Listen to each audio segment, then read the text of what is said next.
what if there's a particular message that you want to save? It's actually called a star message. It's like your favorite message or like a bookmark.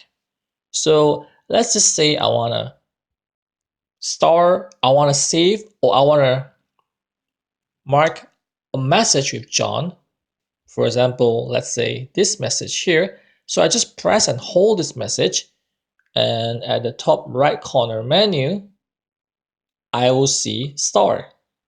Tap on star, and this message, you can see that there's a small star indicated on the message near to the date there.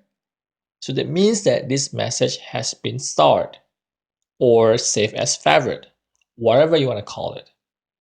So to retrieve all my starred messages, I will come back here.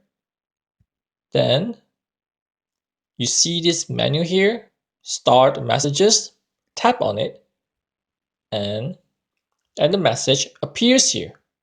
All my starred messages will appear on this page. That's how you save a message as a star message.